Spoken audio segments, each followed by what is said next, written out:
반갑습니다. 수학의 송명환 선생님입니다. 딱 이렇게 앉아 계시면 이제 학생들한테 할 말씀이 생겨요. 야, 엄마도 지금 간담회 가서 몇 시간 동안 집중하고 하는데 응? 하면서 이제 잔소리를 퍼부을 수 있게 될 것 같아요.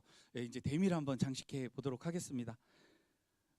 네, 제 프로필입니다. 네, 빨리 넘겨버려야죠. 저 얼굴이 사라졌어요.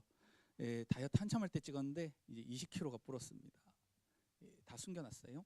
자, 교육과정 개편 이제 좀 많이 들으셨을 거예요. 아닌가요? 들으셨나요? 그렇죠. 그래서 간략하게만 짚고 넘어가겠습니다. 고교 학점제다. 이제 예전처럼 땡까땡까 학교에서 그냥 자리만 차지하면 졸업 못한다. 패스해야 된다. 근데 뭐 대학교랑 비슷할 것 같아요. 나 패스 뜨는 애들이 전교에 몇 명 나오긴 하겠지만 많지는 않을 것 같습니다. 개별 시간표 이거 가능할지 이건 좀 물음표예요. 그래서 예전 교육과정도 보면 뭐 개인이 선택하라고 돼 있었는데 학교에서 두세 가지 초이스 주고 이 중에 하나 골라라 뭐 이런 식인데 약간 그런 느낌이지 않을까 싶습니다. 평가 기준 요게 좀 말들이 많았어요. 그러니까 1학년 같은 경우에는 공통 과목 일반 선택들 지금 보시면 약간 다를 거예요. 지금 받으신 거랑. 그래서 요건 뒷페이지에서 제가 설명을 해드릴게요. 그리고 학습 변화 요소들을 살펴보면 서술형 문제는 조금 더 비중을 확대하라고 교육청에서 지시를 했어요. 그래서 예전에도 보면은 뭐 한 30점 뭐 요 정도 비율인데 조금 더 높여라. 이렇게 강조를 해놓은 상태입니다. 그리고 뭐 프로젝트 수학 뭐 이런 거 그러니까 학교에서 약간 수행 평가식으로 진행이 될 것 같아요.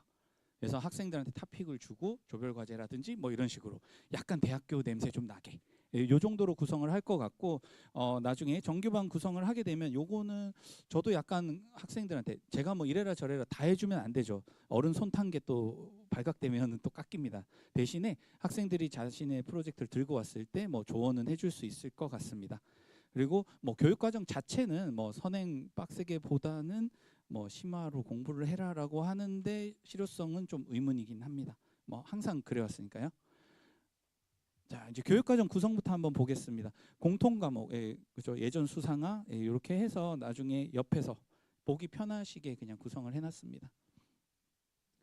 상대평가 같은 경우에는 이제 좀 애매해요. 1학년 과정인 공통수학 1, 2는 확정이에요. 근데 지금 2학년 때 배우는 대수, 미적분 1, 확통 같은 경우에는 처음에는 절대평가라고 했어요. 그 2학년부터 절대평가를 한다고? 막 이렇게 생각을 했었는데 또 뒤에는 상대평가라고 말을 바꿨다가 지금 최신 버전은 병행표기예요. 그래서 1학년 때까지는 상대평가, 2학년 때는 원점수부터 학교 재적 인원수라든지 그 다음에 상대평가 점수, 절대평가 점수 전부 다 병행표기 하겠다라고 되어 있습니다. 아직까지 대학이 이걸 어떻게 반영하라라는 지침은 나오지는 않은 상황이 최신이다. 이렇게 보시면 되겠습니다. 그래서 상대평가 같은 경우에는 등급제 뭐 1등급 같은 경우에 예전에 1, 2등급 생각하시면 돼요. 예전에 1, 2등급이 4%, 7%니까 11%죠. 그러니까 그게 1등급이다라고 생각을 하시면 되고 극상위권 친구들 입장에선 손해예요. 왜냐하면 예전엔 9등급제에서 2등급으로 나랑 차별화되던 친구들이 동점이 됩니다. 그리고 반대로 2등급 받았던 친구들 입장에서는 소위 말하는 뭐 의대 진학이라든지 이런 상위권 대학 진학의 길이 열리게 되고 1에서 2로 떨어지게 되면은 타격이 조금 더 크게 됩니다. 그리고 2등급 같은 경우가 예전에 이제 3등급, 4등급이에요. 여기는 24%로 풀이 아주 큽니다. 그래서 최소 인서울 대학 이상 가려면 뭐 2등급, 올 2등급도 못 갈 것 같아요. 그래서 뭐 1, 2등급 섞여 있다. 이렇게 생각을 하시면 될 것 같습니다. 네, 절대평가. 원래는 뭐 2학년이다라고 하다가 이제 좀 말이 바뀌었어요. 그래서 요거 같은 경우에는 그레이드로 해서 딱 10%씩 딱 떨어지고 마지막이 20% 구간이고 그거 이하면 원래 뭐 대학교 때 학점은 F잖아요. 근데 incomplete라고 F는 fail이니까 인생 실패한 것 같아서 되게 네거티브하다라고 해서 I로 구성을 해놨는데 이 성취율에 대해서 제가 좀 문의를 해봤어요. 네, 답변 아직 자기들도 모른답니다. 그래서 이거는 예전 교육과정을 이렇게 곰곰이 좀 살펴보면 예전에는 이제 고3 친구들이 예를 들면 이제 미적분이라든지 기하 파트를 공부할 때 요 제도를 했었어요. 그러니까 이렇게 성취율에서 A 그레이드, B 그레이드 이렇게 철저하게는 아니더라도 비슷하게 했었습니다. 했을 때 어떻게 나왔냐? 문제 어렵지 않았어요. 그러니까 예를 들면 앞에 있는 상대평가 과목들 한 3등급 중반 정도에 해당하는 친구가 시험 전에 와가지고 한 이틀 배웠어요. 저한테. 그래서 기하를 생전 처음 이틀 공부한 거예요. 근데 A 그레이드 받았거든요. 그래서 약간 그런 것들을 미루어서 보면은 3학년 과목 자체는 그렇게까지 비중이 높지 않을 것 같습니다. 그리고 수능에도 안 나오기 때문에 아마 지금 현행 3학년들 절대평가하는 거랑 비슷하거나 오히려 그거보다 조금 더 쉬울 수 있겠다라는 판단을 내릴 수 있을 것 같아요. 네, 저 이제 지겹도록 막 들으셨습니다. 네, 풍선이 중요합니다. 네. 보시게 되면 2차 방정식과 2차 함수는 중3으로 이동을 하고 심화 문제만 남아 있어요. 그러니까 학교 시험을 봤을 때 작년에 선배들하고 다르게 작년 선배들은 2차 방정식, 2차 함수 기본 문제 나왔었거든요. 이제 그게 중3으로 넘어갔기 때문에 당연히 심화 문제, 어려운 문제만 나오게 되니까 요 파트에 있어서는 난이도가 올라간다라고 생각을 하시면 될 것 같아요. 그래서 겉보기만 뭐 중3 문제 같은데 이러고 막상 발 들이밀면 엄청 어려운 문제 이런 것들일 확률이 좀 있고 출처들은 크게 보시면 두 가지예요. 모의고사랑 본고사 문제. 그래서 모의고사 문제는 사실은 학생들이 누구나 공부를 하기 때문에 약간 오픈 소스라고 보시면 되고 본고사 스타일 문제는 이제 각 학교 선생님의 취향이 조금 반영이 될 것 같습니다. 그리고 경우의 수가 수학 하에 있다가 1학기로 왔어요. 이거는 그냥 책 두께 때문에 왔다 생각하시면 돼요. 그래서 예전에는 수학 상이 거의 한 3분의 2, 수학 하가 3분의 1 정도 되는 구조였기 때문에 이거 거기서 이동을 했고 이제 15년 만에 다시 행렬이 다시 등장했습니다. 요거는 대학 교수님들의 엄청난 클레임에 의해서예요. 대학 이과를 가게 되면 계산의 3분의 1은 행렬입니다. 근데 학생들이 모르고 와요. 그러니까 오리엔테이션 가면 조교 형들 바쁩니다. 막 나눠주고 입학 때까지 이거 배워와 막 이렇게 얘기를 하게 되는데 그래서 행렬은 사실 이과 기준으로 보면 반드시 배워야 될 과목이고 문과 기준으로는 세상 쓸 일 없습니다. 그래서 사실 문과 친구들 입장에서는 내신까지 잘 버텨야 된다라고 생각을 하시면 되고 그래도 조금 다행인 게 그 교육부 지침서가 있어요. 한 800 몇십 페이지 되는데 거기에 이제 수학 파트가 한 80페이지 정도 돼요. 그래서 제가 읽어보니까 간단해요. 그래서 요거는 두 가지만 조심하면 될 것 같아요. 아까 서술형 문제 확대한다고 말씀드렸잖아요. 서술형 문제로 만약에 행렬 문제가 나오면 행렬스럽게 풀어야 점수를 줄 거예요. 근데 이거 그냥 연립 방정식으로 풀 수 있어요. 그러니까 객관식으로 나왔는데 행렬로 못 풀 것 같으면 방정식으로 돌려서 풀어도 됩니다. 그걸 벗어나는 문제가 교육과정에 없어요. 원래 있어야 되는데 그 부분은 또 빠졌어요. 어렵다고. 그렇기 때문에 우리 친구들이 행렬을 접근할 때 이과생이면 어쩔 수 없어요. 그냥 대학 가서 도움 되니까 그냥 빡세게 공부해라 이렇게 하면 되고 문과생이고 와 나 행렬 도저히 뭐가 뭔지 모르겠어요 하면 최소 서술형 문제를 제외하고는 우회 전략이 있다. 이렇게 생각을 하시면 되고 강의에도 그걸 심어놨습니다. 자, 공통수학 도형의 방정식이 이제 수상해서 학습량 때문에 이쪽으로 이동을 했습니다. 그리고 이제 도형의 방정식 같은 경우에 마이너한 체인지들이 있었어요. 예를 들면 내분, 외분에서 외분이 빠졌어요. 그러니까 우리 친구들이 예전 문제 보면 내분, 외분 중에 어려운 게 당연히 외분입니다. 그래서 외분 쪽이 시험 문제 많이 나왔었는데 이제 안 나오기 때문에 이거는 가르치는 사람이 필터링 해줄 필요가 있는 것 같아요. 그래서 교재 작업하면서 외분에 해당하는 내용들은 다 빼놨습니다. 그런 것들 있고 그다음에 집합 명제 절대 부등식 몇십 년째 그대로래요. 수능에서 안 나오기 때문에 예전 자료 그대로입니다. 그냥 계속 돌려서 나오기 때문에 고전적인 스타일이다. 그래서 나오는 문제도 정해져 있고 유형도 정해져 있습니다. 함수 같은 경우에는 해가 갈수록 많이 발전을 하고 있어요. 그리고 약간 그 마지막까지 이렇게 잘 집중하고 계시니까 한 가지 팁을 드리자면 모의고사에서 엄청 많이 나오거든요. 그러면 우리 친구들이 자이스토리 모의고사 사가지고 기출문제 해가지고 풀 거예요. 근데 안 푼 문제가 나왔는데 학교쌤한테 뭐라고 하니까 모의고사래요. 이거 왜 그럴까요? 2학년 모의고사라서 그래요. 2학년 3월 모의고사가 3월 초잖아요. 그러니까 당연히 우리 친구들이 2학년이라고 하더라도 배운 게 없어요. 그러다 보니까 1학년 전범위가 범위예요. 거기서 나온 함수 문제들은 꽤 까칠합니다. 그리고 이제 사관학교라든지 경찰대 문제 이런 것들을 많이 선호하시기 때문에 당연히 교재에도 그런 것들을 넣어놨습니다. 대수는 그냥 표지갈이라고 보시면 돼요. 예전 수학 원입니다. 똑같습니다. 한 글자도 안 바뀌었어요. 이거는. 미적분 원 같은 경우도 수투예요. 예전 개정 전 수투고 문과 미적분입니다. 이것도 표지갈이에요. 똑같습니다. 그래서 1학년만 좀 혼선이 있고 2학년 이후 과목은 거의 뭐 같다고 보시면 되고 확률 통계만 좀 조심하시면 돼요. 확률 통계가 예전 교육 과정에서는 고3 과정이었거든요. 그리고 수능이 11월 달이다 보니까 이게 통년 과목으로 되어 있어요. 통년 과목이다 보니까 제일 마지막에 있는 통계적 추정, 요게 학습상 12월에 배우게 돼 있어요. 그러다 보니까 수능에 안 나옵니다. 따라서 우리 친구들이 내신 대비 공부를 할 때 뭐 자이스토리라든지 이런 거 사서 신나게 공부를 하잖아요. 신은 안 나겠지, 그지? 미안, 쌤만 신났네. 아무튼 공부를 하게 되면 저 파트 문제가 없어요. 기출 문제가 별로 없어요. 그래서 이 모비율의 추정이 없고 모평균의 추정만 잔뜩 나와 있고 모비율이 별로 없어요. 그래서 모비율 문제 제가 강화를 해놨죠. 그래서 이런 것들이 2학년으로 오기 때문에 풀 버전으로 나오게 된다. 이 정도 변화만 알고 계시면 됩니다. 그래서 이 말풍선만 잘 기억하시면 돼요. 미적분 2 표지 가립니다. 예전에 미적분학이에요. 기하 파트 사실 뭐 절대평가로 100% 확정됐고 수능에도 안 나오기로 되어 있기 때문에 선택할 친구가 많지는 않을 것 같기는 합니다. 그래서 여기는 딱 하나예요. 벡터 부분에서 예전 교육과정이 똑같은 의미예요. 통념 과목이다 보니까 마지막 파트, 그리고 교육과정상 학생들이 너무 어렵다고 해가지고 빼준 게 있어요. 공간 벡터예요. 3차원에서 화살표 놀이하는 건데 기하의 핵심이에요. 그걸 뺐어요. 교육과정상 예전에 다시 들어왔습니다. 그래서 만약에 나중에 진로 선택 과목이라고 되어 있거든요. 그래서 이과생들 같은 경우에는 미적분학이나 기하 둘 중에 하나를 반드시 선택을 아마 하게 될 텐데, 거기서 만약에 공간 지각 능력이 처지는 친구들 같은 경우에는 선택하면 지옥을 맛볼 수 있습니다. 근데 의외로 방향치인 친구들이 잘 버티기도 해요. 왜냐하면 3차원 세계를 머리에서 하는 게 아니고 철저하게 식으로 푸는 친구들이 있거든요. 의외로 결과 좋습니다. 고민이 없어요. 그냥 다 풀어요. 그냥. 그래서 이거는 약간 이제 뭐 이른 걱정이죠. 우리 친구들이 뚜껑 까봐야 아는 거기 때문에 그때 가서 고민하시면 되겠습니다.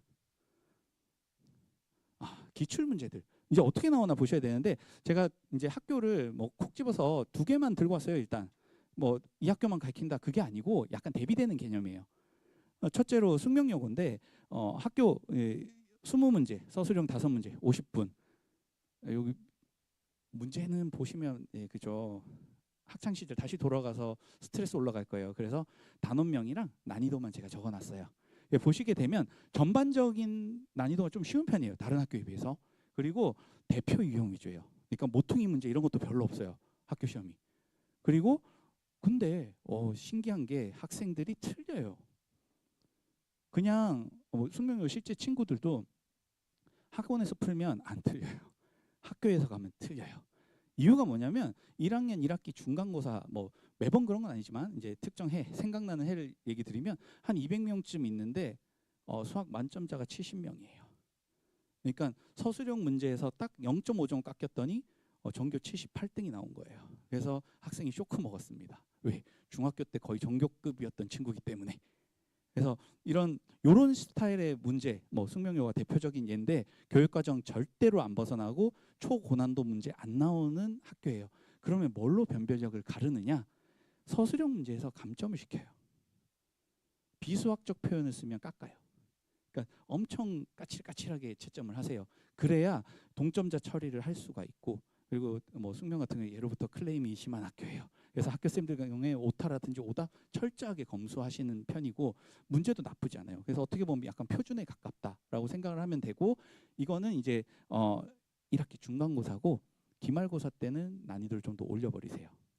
그래서 이제 등급 컷 나오게 이렇게 하시는데, 지금 9등급에서 5등급으로 바뀌었기 때문에 일선 학교 선생님들께서 이 변별력 주는 구간을 어떻게 하실지는 조금 이제 지켜봐야 될 것 같긴 합니다. 대표적인 걸로 그런 게 있죠. 예전 같은 9등급 같은 경우에는 4%를 갈라야 되기 때문에 킬러 문제에 해당하는 것들을 툭툭 한두 문제 정도는 모든 학교에서 냈어요.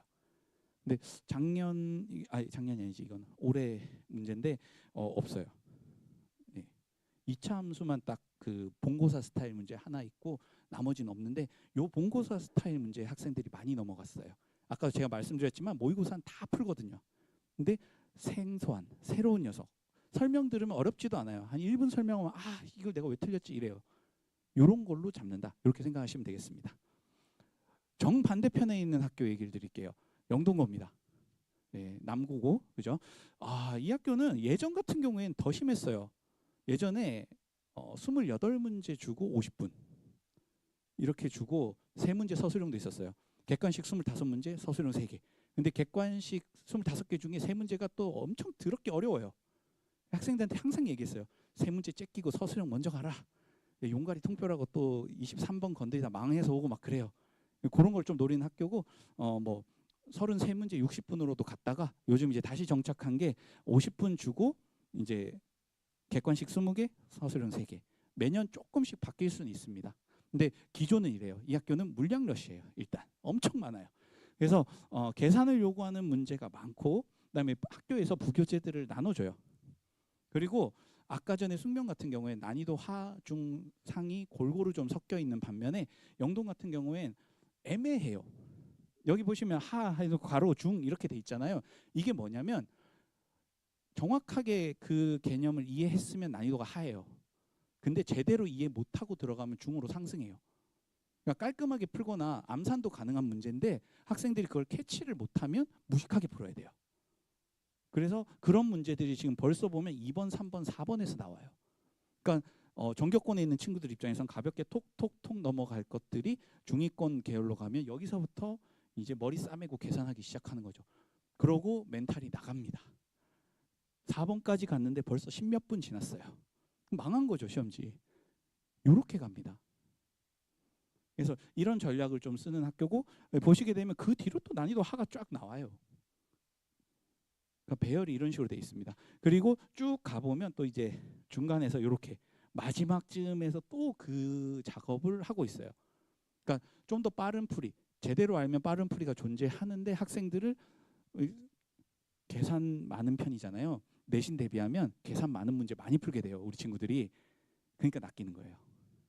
학교 선생님들이 우리 친구들이 어떻게 내신 대비를 하고 오는지를 아시는 거예요. 우리 학교 무식하다 생각하지 유식하게 풀 수 있다 이렇게 강조하시는 거죠. 그래서 이 레벨을 넘어서야 돼요, 우리 친구들이. 근데 이게 사실 1학년 때는 이렇게 학교 컬러들이 좀 있어요. 그래서 학교에 맞춰서 이렇게 맞춤 학습을 하면 되는데 2학년부터는 똑같아집니다. 2학년 과정부터는 다 수능이 지배해 버려요. 자, 그리고 서술형 문제 보시면 난이도 꽤 있습니다. 3개가. 네, 그래서 이 학교 같은 경우에 손도 빨라야 되고 뭐 머리도 좋아야 돼요. 막 해석 잘 해야 돼서 요까지 잘한 친구들만 서술형 하라 이렇게 돼 있는데 사실은 모든 학생이 다 만점이거나 1등급일 수는 없잖아요. 차선책 있습니다. 어떻게? 요거 끝까지 푸는 거 되게 힘들거든요. 근데 무슨 공식 쓰일지는 뻔히 보여요. 식만 적어도 1, 2점씩 건져요. 그러면 1, 2점씩만 건져도 한 5점, 6점 건져요. 그럼 등급 바뀌어요. 우리 친구들이 이걸 빨리 캐치를 해야 돼요. 그래서 이거는 어떻게 방학 때 약간 그런 문제들을 풀게 해야 돼요. 아직 덜 연걸었어요. 덜 연걸었으니까 시간 조금 더 주고 대신에 50분이면 한 60분 줄게. 한번 풀어봐. 그랬을 때 우리 친구들이 실제로 기출됐던 문제들을 핸들링 해봐야 돼요. 그래서 이게 생각보다 만만치 않구나라는 걸 깨달아야 문제를 풀 수 있습니다. 네, 기출문제 예시예요. 그래서 보시면 요 문제가 약간 본고사 스타일이에요. 보시면 그냥 문자 알러지 생길 것 같이 생겼죠, 그죠? 그냥 멀리서만 보세요. 가까이서 보면 해롭습니다. 이거 방사능이에요, 방사능. 정석적인 풀이. 어떻게 푸냐면 말 그대로 정석처럼 풀어야 돼요. 그리고 여기서 한 줄 한 줄 한 줄 넘어갈 때마다 테크닉이에요. 약간 이제 방정식의 마술사가 돼야 돼요. 조금씩 이렇게 튜닝해가지고 얘를 이걸로 바꿔치기 하면 이렇게 바뀌고 얘가 또 바꿔치기 하면 얘를 바뀌고 막 이렇게 가야 되거든요. 하지만 빠른 풀이. 그냥 숫자 대입하면 끝나요. 끝이에요. 이 문제 왜 숫자를 대입해야 되느냐? 여기 문자 알러지 생기게 돼 있는데 답 보면 숫자잖아요. A, B, C에 무슨 숫자 넣어도 답 똑같이 나온다는 소리예요. 이런 것들을 우리 친구들이 배우지 않은 채 와요. 너무 바르고 곱게 배워요. 하지만 제 강의에서는 이런 문제, 이렇게 풀 수 있는 문제는 학생들한테 얘기해요. 내려놔. 암산이 암산. 풀어봐. 이렇게 얘기를 해요. 누군가한테 배워야죠, 이것도. 이거를 갖다가 뭐 이런 유형은 유형 1번 대입해서 푼다. 이게 아니라 구조를 봐야 돼요. 문제의 구조를 봤을 때. 그래서 이걸 깨닫게 되면은 파트에 상관없이 이런 스타일로 풀 수 있는 문제는 빠르게 풀고 넘어가야 되고 아까 영동고에서 괄호 친 문제들 있잖아요. 약간 이런 느낌인 거예요. 알면 빠르게 헤쳐갑니다. 물론 이런 걸 알려면 노멀한 풀이도 공부를 했어야 돼요. 그래야 편해요. 이거 원래 풀려면 이런 식으로 풀어야 되는데 시간 너무 많이 걸리잖아. 일단 대입해 볼까? 답 나왔네. 체크해 놓고 문제 앞에다가 이렇게 한번 체크하고 넘어가면 되는 거예요. 혹시라도 다 풀고 시간 남으면 그 문제는 또 틀릴 수 있으니까 정석적으로 다시 한번 가보자 이렇게 생각하다가 시간 없으면 그냥 내야 되는 거죠. 근데 그거는 깡이 있어야 되잖아요. 그 깡은 평소 공부할 때 길러야 돼요. 그래서 저는 학생들한테 숙제할 때 얘기해요. 니네가 질러가는 풀이 할 수 있지? 질러. 정석대로 풀지 마. 맞으면 오케이 넘어가자고. 아니면 얘기해보자. 그렇게 돼야 되는 거죠. 이제 또 1학년 과정이 가장 필수예요. 이게 동일인이거든요. 예, 동일인입니다. 그러니까 똑같은 학생인데 딴 거 보실 필요 없어요. 그냥 왼쪽 보시면 피카소죠. 그죠? 이게 수학 공부할 친구 아니에요. 이게 미술 공부해야지. 뭐에 대한 식인지도 없고 그냥 지 마음대로예요. 그냥 리미트도 그냥 L 이렇게 막 쳤고 예, 막 지 마음대로예요. 예. 무슨 뭐 교도소도 아니고 교정기관이네요. 예, 바르고 고운 학생으로 다시 태어났어요. 예. 처음에 왔을 때 이제 저한테 선행학습 배운다고 이렇게 수투 배우던 친구인데 이제 내신 때 돼갈 때쯤에 그래도 이렇게 만들어 놨어요. 이거 심지어 여학생이에요. 이 왼쪽 글. 그죠? 이 남학생 글씨 갖고 여학생 글씨 같죠. 이게 예, 힘들었습니다. 예, 카톡으로 새벽마다 씨름했어요.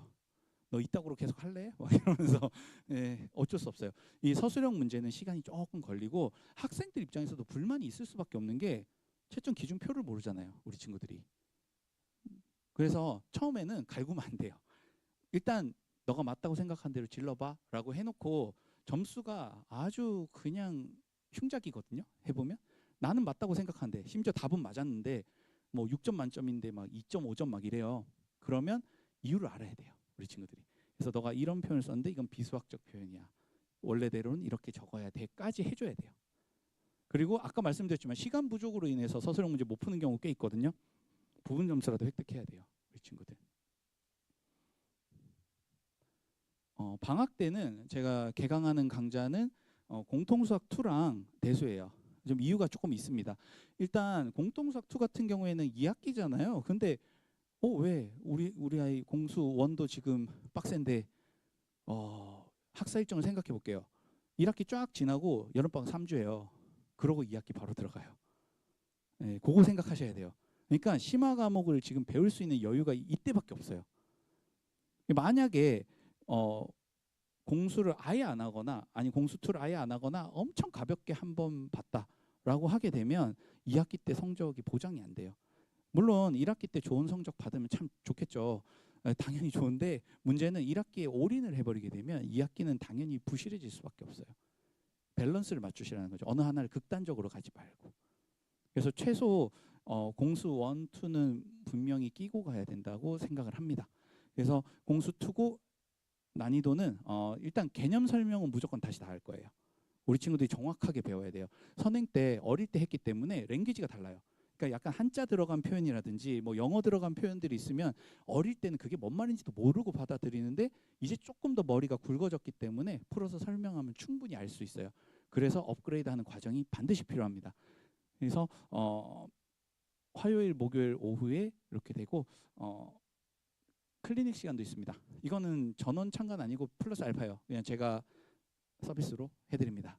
그래서 학생이 이제 숙제하는 게 버겁다거나 아니면 방학 때 숙제 관리 감독하기 귀찮다 하시면 월수금에 오후 2시에서 5시 보내주시면 그리고 그냥 툭 오면 안 됩니다. 제가 이제 보내주시면 제가 카톡방을 열 거예요. 어머님이랑 1대1 카톡방을 열 텐데 거기다가 신청하시면 돼요. 그래서 고정적으로 매번 보내신다 그러면 매번 신청하시면 되고 다음 주는 우리의 뭐 이때 보내도 될까요? 하면 제가 그렇게 해놓고 실장님께 전달해서 당연히 아니 귀한 아들 딸들인데 학교에 와서 없는 사람 되면 안 되잖아요. 그래서 다 알려주고 실장님께 챙기라고 얘기를 전해드릴 거예요. 그래서 그렇게 구성되어 있습니다. 강의 내용은 진짜 롤러코스터입니다. 개념들 설명 다 하고 대표형 다 할 거예요. 그리고 학년 최고 심화 문제까지 갑니다. 근데 풀어봐가 아니고 저랑 같이 풀 거예요. 수업 시간이 될 수 있으면. 그래서 풀게 돼서 이런 뉘앙스가 있는 것들은 이렇게 해석하는 거야 라고 보여주고 실제로 학교 시험 문제라든지 모의고사라든지 이런 소재들을 갖고 이 문제가 학교 시험에 나오면 우리가 어떻게 풀어야 될까 실질적인 내용으로 진행을 하도록 하겠습니다. 그리고 플러스 알파로는 요거 있습니다. 공수 1도 당연히 바로 내년 봄이잖아요. 공수원은 제가 주기적으로 테스트 계속 진행합니다. 그래서 우리 친구들이 자극을 받아야 돼요. 그래서 공수원도 해드리고 그다음에 뭐 상황을 봐서 공수투는 당연히 나중에 성적표라든지 이제 성취도 이런 것들 제가 다 보여드릴 거고 공수원 테스트도 끝나면 할 때마다 제가 분석 자료 드릴 거예요. 그래서 이렇게 생각하시면 돼요. 공수원 같은 경우에는 내년 1학기 내용이잖아요. 우리 친구들이 나이가 몇 살이든 상관없습니다. 그냥 정학년 그 시험 봤을 때 레벨로 상담을 드릴 거고 공수2도 마찬가지예요. 이렇게 오해하시면 안 돼요. 예를 들어서 뭐 예비 고1 치고는 잘합니다. 이게 아니고 그냥 내일 시험 보면 이런 상황 나옵니다. 이렇게 해야 사실 서로 오해가 없어요. 공통수학2 커리큘럼입니다. 그래서 평면 좌표 같은 경우에는 이제 조금 더 말씀을 드리면 파푸스 중선 정리 막 이런 것들이 있는데 여기서 조금 더 나가면 스튜어트 정리가 있어요. 하나 더 업그레이드된 개념이에요. 그래서 알고 있으면 편합니다. 이런 것들 다 심어줄 거예요. 우리 친구들한테. 단 학생들도 정확히 알아야 돼요. 이게 교육과정 아닌지 바깥인지는 알고 있어야 되기 때문에 바깥인 것들은 제가 바깥이라고 하고 언제 쓰이는 거다까지 얘기를 합니다. 그리고 이해를 해야 쓸 수 있는 건지 팩트만 외워서라도 쓸 수 있는 건지 구별해 줍니다. 그래서 그런 식으로 학생들이 자기 스스로 정리할 수 있게 가이드를 해주고 있습니다. 그리고 뭐 직선, 원방, 뭐 도형의 방정, 뭐 도형의 이동 비슷합니다. 그리고 특이점은 요거예요. 중단원이 끝나고 나면 중단원 테스트를 할 거예요. 거기서 모의고사라든지 학교에서 잘 나온 문제들, 자주 나오는 것들, 이런 것들에 대해서 모퉁이 문제는 뺐어요. 귀퉁이 문제들은 나중에 공부해도 늦지 않습니다. 대신에 이 학년에서 우직하게 좀 어려운 것들이라든지 자주 나오는 것들 두 가지를 섞어가지고 문제를 보게 됩니다. 그리고 이제 학생들 요때 이제 데이터가 누적되겠죠. 그러면 어떤 자료가 더 필요한지 제가 캐치해서 약간 개별 자료들 나가게 될 거예요. 개인적으로 가장 시급한 자료들 그리고 그런 것들은 제가 톡방에 올려드릴 거예요. 그다음에 집합 명제 절대 부등식은 약간 본고사 느낌 납니다. 그래서 좀 어렵다 싶은 게 옛날 문제예요. 그래서 그런 것들에 대한 소개, 그다음에 뭐 절대 부등식 같은 경우에는 이제 증명 문제 서술형으로 많이 나오기 때문에 이 녀석에 대해서는 제가 먼저 시범을 보여야죠. 어떻게 증명하는지 보고 유사한 문제 가고 이런 식으로 준비를 해놨습니다.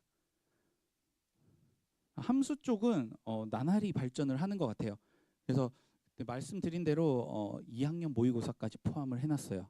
그래야 우리 친구들이 실제로 학교에서 꽤 어려운데 모의고사 같은데 이거 몇 년도 거지? 내가 공부했을 때 없었는데 하는 일이 없도록 구성을 해놨습니다. 그리고 이제 함수도 심화가 돼 있고 마지막에는 중간고사, 기말고사 각 학교들 기출문제들 아까 말씀드린 예를 들어서 숙명하고 영동 이러면서 성향이 완전 다르잖아요. 그죠? 우리 친구들이 그렇게 온도 차이가 나는 시험지들을 보게 할 거예요. 그래서 예를 들어서 계산량이 많은 학교 시험지에 유독 약한 친구는 계산이 느릴 수도 있고 분석이 느릴 수도 있어요. 그럼 현장에서 제가 판단을 할 거예요. 감독하고 돌아다니면서 우리 친구들에 대해서 체크를 할 거예요. 상황판을 만들어 가지고 왜 사실 계산하는 시간이 부족한 친구는 이거예요. 계속 쓰고 있는 거예요. 계속 쓰고 있는데 쌤 5문제나 못 풀었어요. 계산이 느린 친구예요. 근데 이러고 있는 친구 있어요. 이 분석이 안 되는 거예요. 그래서 시간을 날린 거거든요. 이런 것들은 현장에서 실시간으로 파악하지 않으면 캐치하기가 좀 힘들어요. 그래서 우리 친구들이 중간고사 보고 나서 후회할 필요 없잖아요. 미리미리 예방주사처럼 맞고 그다음에 그런 성향이 분석이 되면 야단칠 게 아니죠. 이 친구 특징이에요. 그럼 어떻게 개선할 건지에 대해서 서로 얘기를 하면 되니까 그렇게 생각을 하시면 되겠습니다. 그래서 중간고사에 대해서 기말고사에 대해서 그렇게 공부를 하고 크게 제가 좀 아웃라인을 좀 잡아 드릴 거예요.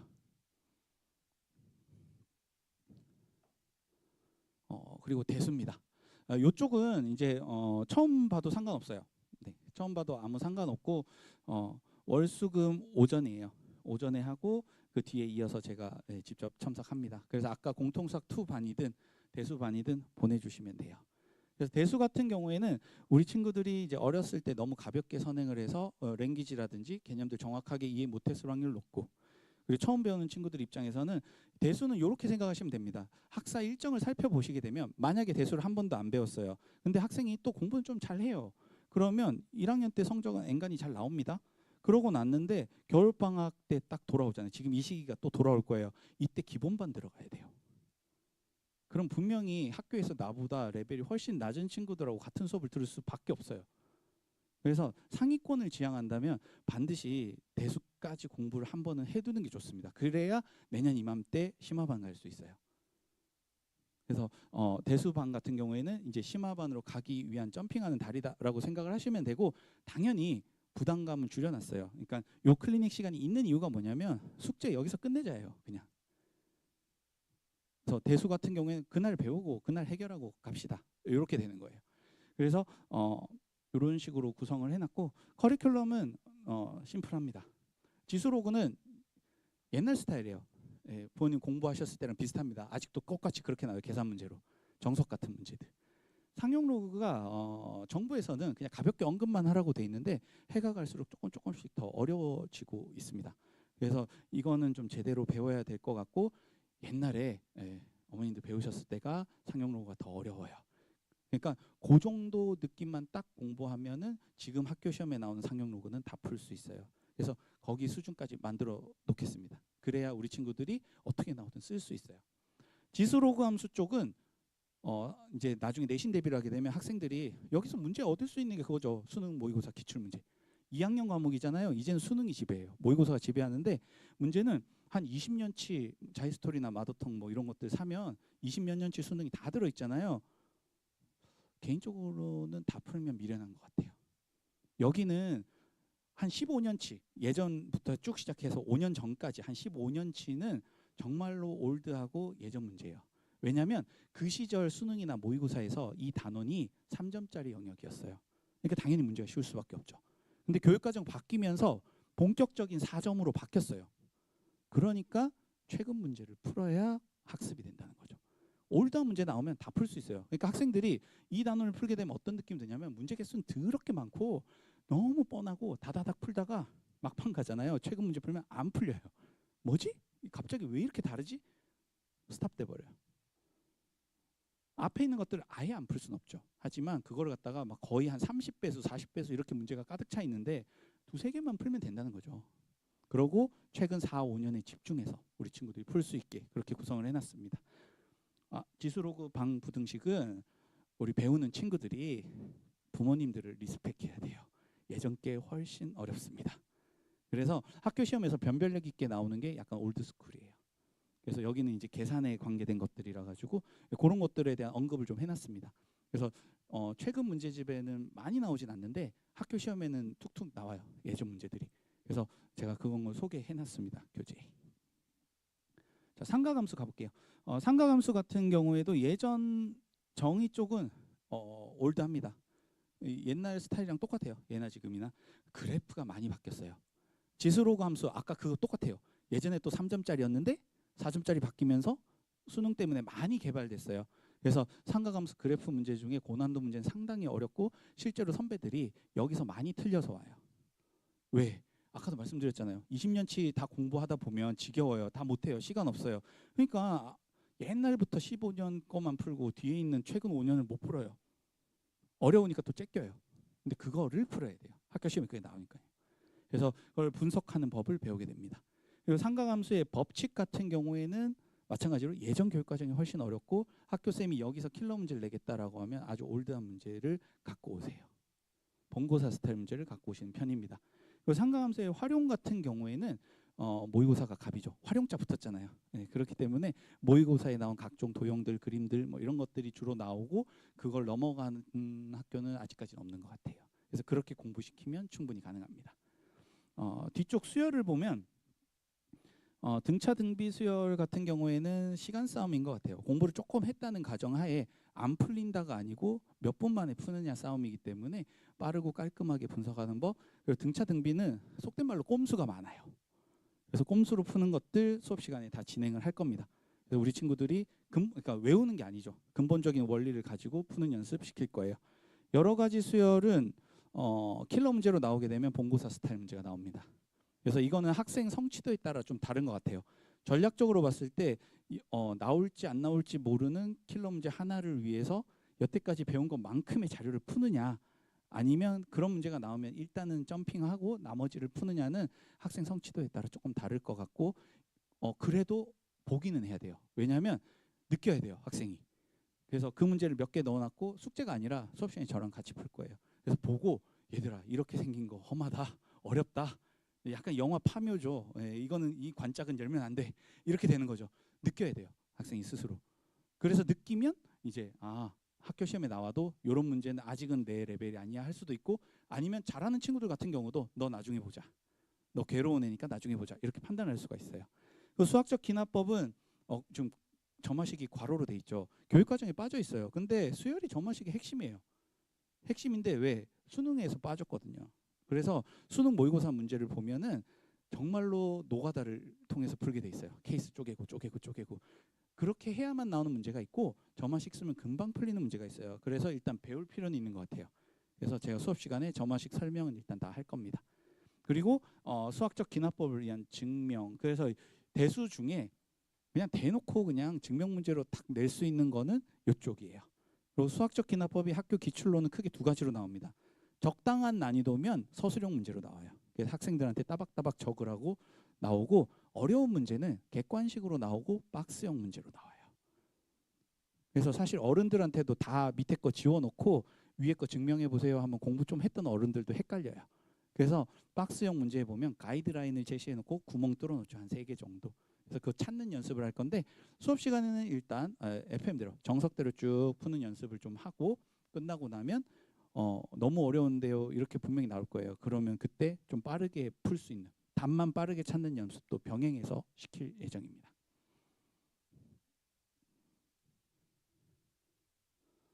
그리고 이제 제가 방학 때 개강하는 반 중에 또 개별 진도 반이 있어요. 요거는 이렇게 생각하시면 됩니다. 좀 갭이 있는 친구들이 있어요. 그러니까 어떤 단어는 되게 잘하고 어떤 단어는 좀 처진다던가 이런 친구도 있을 수 있고, 그다음에 이제 좀 n분의 1 강의식 수업이 좀 힘든 친구들이 있어요. 상황이 좀 처진다던가 아니면 더 앞서간다던가, 요런, 그러니까 그 흐름이나 리듬에 못 맞추는 친구들이 있어요. 그래서 그런 친구들을 대상으로 한 반이다라고 생각하시면 돼요. 그래서 실제로 구성원들을 보면 다양합니다. 정말 잘하는 친구들 같은 경우에는 지금 보자, 얼마 전까지 제가 가르쳤던 친구, 이 친구 다 배우고 나갔죠. 고등학교 전 단원 쫙 심화까지 끝냈어요. 2달 만에. 네, 중3입니다. 라이벌이에요, 라이벌. 네.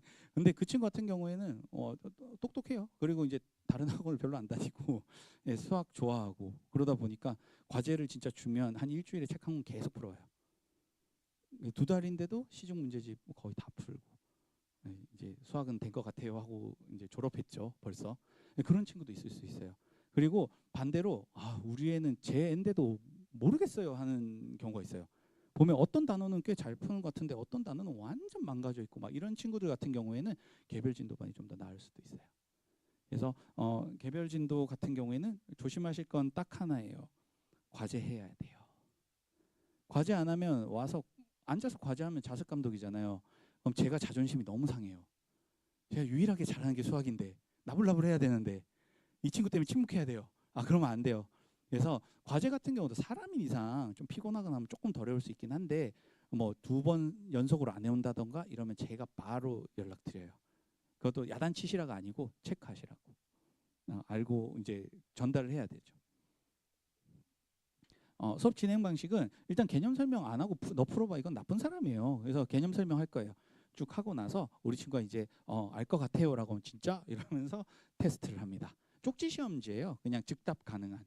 네, 그래서 그걸 톡톡톡 해서 어느 정도 성취율을 보이면 오케이, 네가 기본 개념을 알아먹었구나.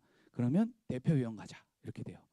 대표 유형 학습을 할 때 제일 좋은 것 중에 하나는 그냥 일방적 전달보다는 학생 스스로 좀 생각하게 하는 거예요. 그래서 요 수업 때는 제가 계속 돌아다녀요. 그냥 끝날 때까지 계속 돌아다닙니다. 걷기 운동하고 좋아요. 그래서 학생들이 딱 막힌 부분을 보면은 이제 그래도 제가 분필든 횟수가 있으니까 바로 캐치를 해요. 이 친구가 요것 때문에 힘들어하구나. 거기에 대한 힌트를 줘요. 그러면 그 뒤부터는 또 스스로 하게 돼요. 이렇게 되면 장점이 처음에는 느린 것 같은데 적응을 하고 나면 더 빠른 속도로 이해를 해요. 그러니까 최고난도 문제를 푸는 데까지 걸리는 시간은 오히려 좀 더 줄어든다 생각하시면 돼요. 강의식 수업은 최단기간에 좀 빨리 올리는 성향이 있고 이제 이런 자기주도 학습 같은 경우에는 개개인의 약점을 좀 빨리빨리 없애주고 학년 최고난도 문제까지 터치하는 데는 오히려 이 수업이 더 빠를 수 있어요.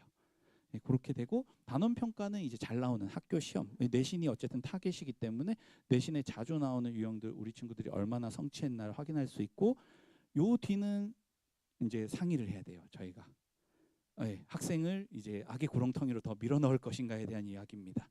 킬러 문제라든지 이런 것들 풀게 하실 건지 예를 들어서 성취율이 낮은데 저희 해주세요. 제가 반대할 거예요. 그런데 성취율이 좀 괜찮은 것 같아요. 저는 좀 권했는데 우리 아이가 다른 과목도 있고 좀 힘들어할 것 같아요. 다음번에 하겠습니다. 괜찮아요. 뭐 이런 식으로 상의를 통해서 진행하는 영역이에요. 왜냐하면 여기서 공부한 것보다 더 많이 노력해야 돼요. 킬러 문제니까요.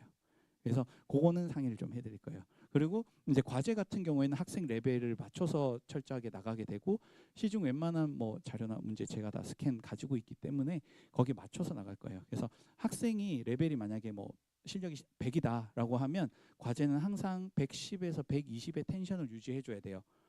뭐 150 이렇게 주면 제가 되게 나쁜 사람이에요. 감당 안 될 문제를 줬거든요. 그러면 흥미가 뚝 떨어져서 안 되고 학생 실력보다 조금 더 높은 난이도의 문제 이렇게 생각하시면 되겠습니다. 네, 그래서 교재가 사실은 이 개별 진도는 딱 두 가지예요. 제 입장에서는 교재 세팅이에요. 학생한테 딱 맞는 맞춤형 교재 세팅을 해줘야 되고 학생 입장에서는 과제 해오는 게 중요해요. 다 풀어오란 말 아니에요. 풀리는 거 풀고 와 이거 해석해봤는데 이건 모르겠어. 와서 질문해야죠. 그래서 그런 식으로 필터링만 해주면 돼요. 그래서 유형별로 학습을 하는 것도 있고 그다음에 이제 난이도별로 우리 친구가 이제 상중하 난이도 중에 어디까지 갈 것인가. 그리고 사실 이렇게 수업을 하게 되면 우리 애가 어느 정도 실력인지 객관성이 좀 떨어질 수 있어요. 그래서 주교재와 부교재를 선택하는데 예를 들어서 주교재를 제 자체 교재를 했으면 부교재를 시중교재 하나를 선택을 해서 예를 들어서 뭐 블랙라벨 정도 우리 애가 풀었다라고 하면 어디 가서 블랙라벨 풀던데요 라고 하면 그래도 공부 좀 하는구나 막 이렇게 할 수 있잖아요. 저희가 그래서 객관성도 좀 확보를 하는 이런 구성으로 되어 있습니다. 네, 자 질문하시면 됩니다. 네, 사실 학년도 상관없고 수준도 상관없어요. 이게 개별 진도의 특징이 제가 무한히 빠르게 돕니다. 특정 한 학생만 편애하고 있을 수 없는 얘기예요. 그리고 교재 자체가 제가 다 연구한 자료잖아요. 그래서 학생이 어디 막혔는지 보고 바로 즉독즉답이에요. 그렇게 가기 때문에 학생들한테는 힌트가 중요해요. 왜 막혔는지. 예를 들어서 식 3개를 적어야 되는데 우리 친구가 2개는 잘 분석했어요. 하나가 막혀서 안 풀면 딱 보이잖아요. 그러면 요거 라인이 해석이 안 됐네. 이러면 이건 뭔지 모르겠어요. 거기에 대해서 힌트를 줘야 돼요. 이렇게 되면 장점이 뭐냐면 이렇게 회차를 거듭하면 할수록 학생의 좀 수학적인 자신감이 좀 늘어요. 그러니까 선생님 손을 최소로 타고 본인이 많이 했잖아요. 그러니까 자기 주도 학습인 거예요. 점점 주도권을 제가 넘겨줘야 돼요. 문제 풀 때. 네? 다 달라도 상관없습니다. 판서에 설명할 때도 있고 학생 자리에서 설명할 때도 있고 학생 자리에서 설명할 때가 조금 더 많습니다. 전혀 그렇지 않습니다. 좀 시끄러웠으면 좋겠네요. 아무 말 안 하고 앉아있으면 제가 강제로 질문합니다. 찾아다니면서. 사실 요게 이제 강사의 역량인데 제가 예전에도 이런 시스템들을 좀 했었어요. 그래서 그때는 뭐 다른 강사분들 트레이닝도 했었고 해서 사실은 뭐 2자릿수 돼도 상관은 없어요. 그리고 제가 만약에 힘에 부딪힌다. 예를 들어서 한 3, 4인분치를 하는 친구가 있어요. 네, 그러면 제 머릿속에는 얘는 4인분이야 라고 생각하고 그냥 마감해버립니다. 어쩔 수 없어요. 더 이상 케어가 안 되면. 근데 다른 학생들한테 방해가 될 정도인 친구 아직까지 본 적은 없는 것 같아요. 대신에 그런 건 있어요. 수업 시간에 너무 딴짓을 해서 경고를 많이 먹으면 다른 학생들을 위해서 퇴원 처리될 수도 있어요. 좀 이렇게 지시 안 따르는 친구들이 가끔 있습니다. 그러니까 당연히 필수적인 건데 면학 분위기가 조성돼야 돼요. 그러니까 옆에 있는 친구가 눈 반짝반짝하고 공부를 계속하고 있고 쌤한테 계속 질문하고 있고 이런 분위기가 나야 나도 해야 되겠는데 심지어 이 친구가 어느 학교인지 몇 학년인지 뭐 배우는지도 잘 몰라요. 근데 막 눈이 반짝거려. 그럼 열심히 할 수밖에 없잖아요. 그런 분위기에 해치는 요소들은 제가 다 없앱니다. 예를 들어서 시작할 때 핸드폰 냅두면 안 돼요. 제 선생님이 되고 나서 알았어요. 이렇게 이렇게 교단에 서서 보면 딴짓하는 친구 너무 잘 보면 너무 잘 보여요. 예. 알기 싫어도 보여요. 막 얘기를 하고 눈동자가 다 따라오는데 안 따라와요. 그래서 요 수업 자체는 뭐 칠판에 가끔 설명을 해야 될 때도 있습니다. 근데 지금도 하고 있거든요. 근데 뭐 다른 친구 설명할 때 그거 뭐 시끄럽다거나 뭐 이런 친구들 별로 없는 것 같아요. 다 자기 문제 집중하고 있어서 웬만한 것들은 그냥 학생 자리에서 그냥 다 해결을 해요. 왜냐면 힌트식이니까. 근데 설명이 필요할 경우가 가끔 있어요. 개념 까먹었을 때. 개념 한 번 더 설명할 때는 칠판에다가 해줍니다. 대신에 칠판에 할 때도 소리는 많이 안 내요. 그러니까 강의 시점 지금처럼 끊임없이 막 이야기를 하잖아요. 요거는 최소화합니다. 약간 노하우죠. 그래서 칠판에 계속 쓰되 말 없이 묵으면 학생 쳐다보고 있어 혼자. 나머지는 자기 문제 풀고 있어요. 빠르게 풀어야 돼요. 왜? 다른 친구 또 질문 받아줘야죠. 다다다다다다 가다가 너 요거 까먹었지. 이러면 나머지 돼? 오케이. 그럼 끝이에요. 그래서 템포가 빠르게 진행되기 때문에 그건 걱정 안 하셔도 됩니다. 네. 네네. 여쭤보셔도 됩니다. 네. 네. 네.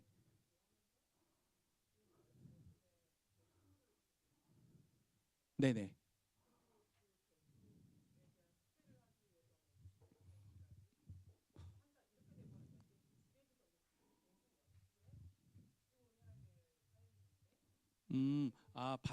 요렇 음. 어떤 말씀인지 알 것 같아요. 제가 요거 설계할 때 제일 많이 고민했던 게 그거거든요. 교재 레벨이 달라요. 대수는 기본이에요. 그러니까 공수 2는 심화예요. 학년 최심화예요. 근데 대수는 기본이에요. 그래서 아까 제가 설명드린 게 우리 친구들이 지금 대수를 안 배우면 쭉 건너뛰어서 내년 이맘때 돼야 대수를 배우게 돼요. 사실 정답은 없어요. 만약에 공수 1, 2 하기도 버거운 친구한테는 대수 권하지 않습니다. 당연히 내년 게 더 중요하죠. 근데 제가 말씀을 드리는 거는 뒤를 좀 더 내다볼 여력이 있다거나 하면 권해드리는 거죠. 네, 그래서 사실 가장 필수는 공수 1인데 공수 1은 이제 지겨울 때가 됐어요, 우리 친구들이. 그래서 제가 지금 현재 진행하는 반은 공수 1 반이 있어요. 그래서 해놓고 또 했는데 방학 때 또 공수하고 또 계약하고 또 하면 정말로 노이로제 걸리잖아요. 그래서 방학 때 그 반이 이제 공수 2로 이어집니다. 네, 그리고 요 방학 때도 개강돼 있고 요 반은 추후에 이제 정규 반으로 가게 돼요. 그래서 공수 1, 2는 교재 자체가 힘이 많이 주어져 있고 대수 같은 경우에는 좀 라이트한 느낌이라고 보시면 돼요. 그러니까 너무 막 심한 문제 파고들고 막 뭐 킬러 문제 이렇게 접근하는 게 아니고 대수 배우면 최소 요건 알아야 돼까지 진행입니다. 사실 선생님마다 좀 다를 수 있어요. 네, 그래서 저 같은 경우에는 일단 학생들 사실 어머님들이 지금 오신 이유 중에 하나가 당장 내년 봄에 우리 애가 성적 잘 나오길 바라는 마음은 정말 저도 이해를 하는데 1학기만 살 건 아니기 때문에 네. 그러고 네, 가능합니다. 대신에 다른 스케줄 표가 진짜 미친 듯이 차 있으면 불가할 수도 있어요. 그러니까 학생이 월화수목금토일을 보면 예를 들면 좀 집중해서 열심히 해준다는 가정하에 만약에 공수2랑 대수를 듣게 되면 대수 공부를 하고 뒤에 이제 밥 먹고 와서 사실 말은 2시에서 5시라고 적었지만 그냥 저는 그냥 계속 앉아 있을 예정이거든요. 그러면 빨리 와서 공부를 하면 과제가 대략 한 1시간에서 1시간 반이면 끝날 거예요. 집중해서 잘 하면. 그럼 한 2시간 남잖아요. 그러면 예를 들어서 공수2라든지 만약에 저한테 대수밖에 안 듣는데 대수가 끝났어. 그러면 다른 자료 제가 줄 예정이에요. 그 만약에 공수2도 저한테 듣고 있으면 공수2에 대한 질문이 이어질 거예요. 네, 그런 식으로 되고 만약에 학생이 너무 솔직히 말씀드리면 학력이 이제 안 받쳐주는 거죠. 공수 1, 2도 지금 제대로 못하는데 대수를 듣고 있다. 그럼 상담을 드려야 돼요, 제가. 그게 좀 버거울 수 있다고.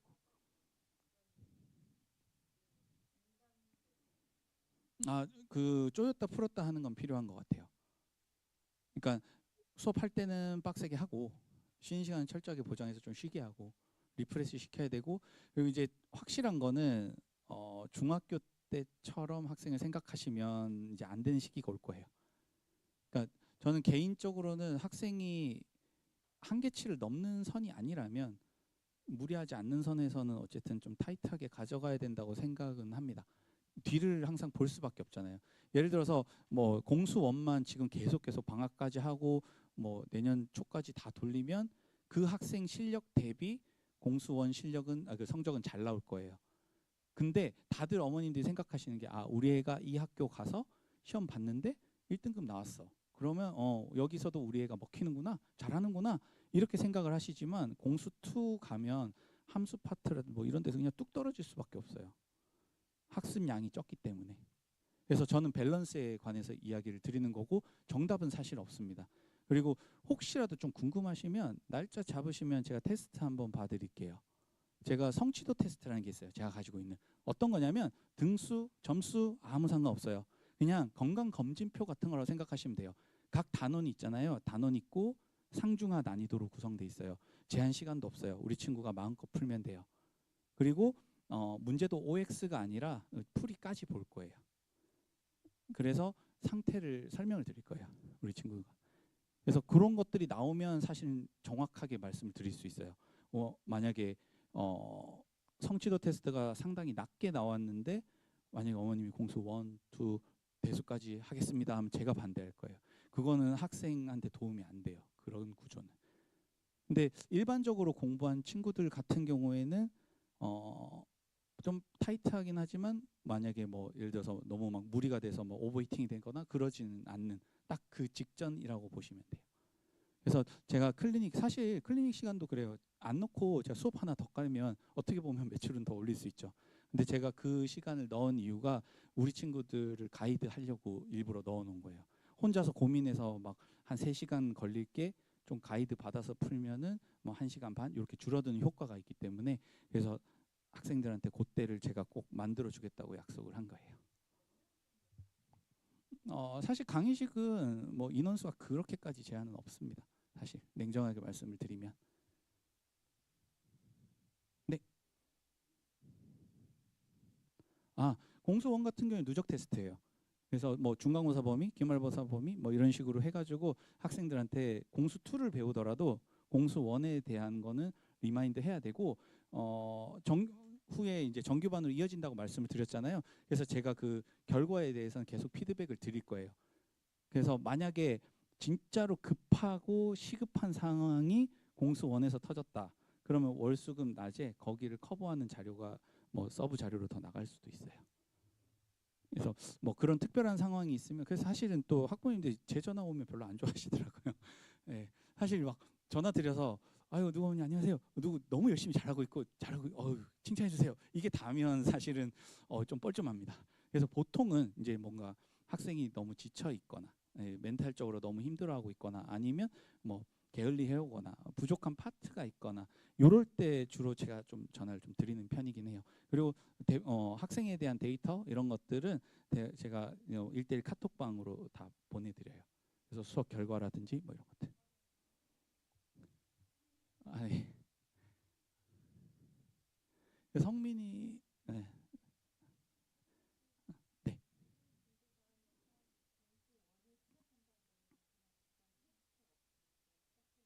공수원은 그렇겠죠. 왜냐하면 처음이기 때문에. 네.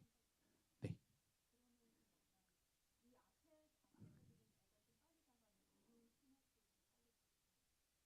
어, 공수 2 말씀하시는 거. 공수 1은 제가 방학 때 하지 않기 때문에. 개별 진도는 그건 당연히 교재는 다 맞춤형으로 가요. 네, 빨리 가면 빨리 갑니다. 네, 네 맞는 말씀이에요. 네, 학생 성취도에 따라 달라요. 네, 그래서 일단 필터링을 한 번은 해야 돼요. 그러니까 노멀한 문제들을 한 번씩 딱딱 풀게 했는데 개별 진도 반에서 뭐 우수하게 잘 소화를 한다.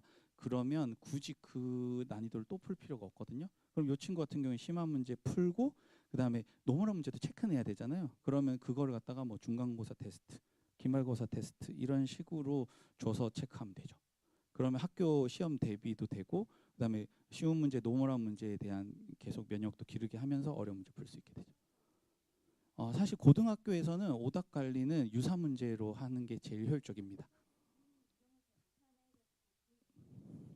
아, 너무 약하면 줍니다. 예, 너무 약하면 당연히 뭐 센이라든지 뭐 이렇게 유형 문제집들이 있잖아요. 예, 그쪽 파트만 딱 떼서 줘요. 그래서 그렇게 해서 풀게 하고 만약에 개선된 게 보이면 그냥 오케이가 된 거고 만약에 개선되지 않으면 계속 제가 그거는 생각을 하고 있겠죠. 데이터 남겨가지고. 근데 크게 두 가지인 것 같아요. 그냥 경험치가 없어서 못 푼 것들은 유형 학습지를 하면 웬만하면 풀리고 만약에 이제 학생이 그거에 특이하게 또 약한 경우가 있어요. 약한 경우에는 사실은 어떻게 다그친다고 되진 않더라고요. 그러면 우회 전략을 좀 알려줘야 되는 것 같아요. 그래서 뭐 적당 난이도까지는 너가 풀되 이거 넘어가면 예를 들어서 자주 나오는 패턴이 내신 직전이죠. 요렇게 되니까 이걸로 나오면 너가 이렇게 풀고 아니면 어쩔 수 없는 거죠. 사실 한계는 확실히 좀 정해주는 게 맞는 것 같아요. 근데 그 한계는 미리 정해주면 안 돼요. 그러니까 내신 직전쯤에 가서 얘기해 주는 게 합리적이에요. 네, 그럼 괜찮으신가요? 됐습니다. 그리고 그 한민영님은 그 끝나고 네, 따로 말씀드릴게요. 제가 기다리고 있겠습니다. 긴 시간 동안 고생 많으셨습니다.